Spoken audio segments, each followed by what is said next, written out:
Hello, and welcome back to another Bedtime Stories. Tonight we're going to be reading God's Gift Baby. It's a story about Samuel. 1 Samuel 1 through 2 for children. In Egypt, the Israelites forgot their God. They were forced to obey evil men, so God led them out to a promised new land, where they promptly forgot him again. God looked at his people, and what did he see? Drunken priests taking naps in the street.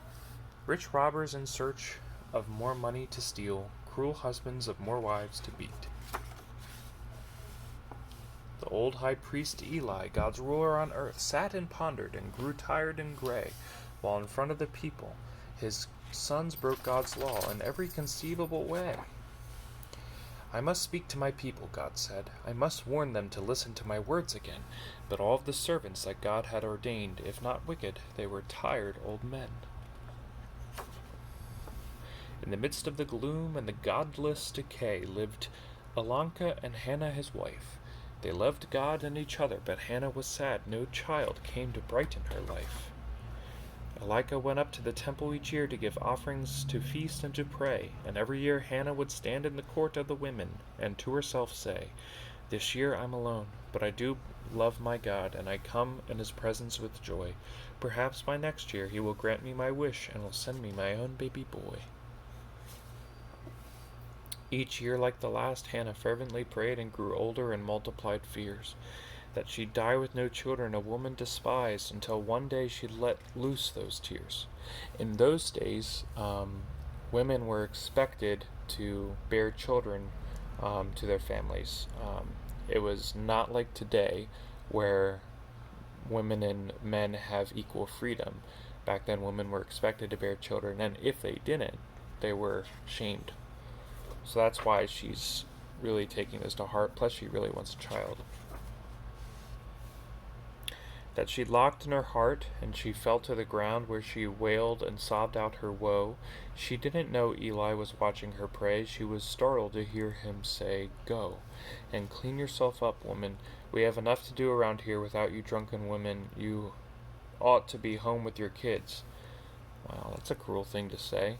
"Oh, sir," cried out Hannah, "I, too, am a lover of God, and I'm not at all drunk. But, Priest Eli, my soul is on fire. One thing I ask God for, one thing I must have, and God has withheld my desire." Kind Eli, now seeing the tears on her cheeks, the worry lines deep in her face, said, "May the Lord give you whatever you want. May he make you rejoice in his grace." Elisha and Hannah went home, full of peace. No longer was Hannah forlorn. She sang lullabies and collected small clothes, and prepared for her son to be born. In less than a year after Hannah's sad prayer, Elkanah had something to tell. "A son has been born to my Hannah and me. He's God's gift, and his name's Samuel." "God's gift," whispered Hannah, her heart filled with joy.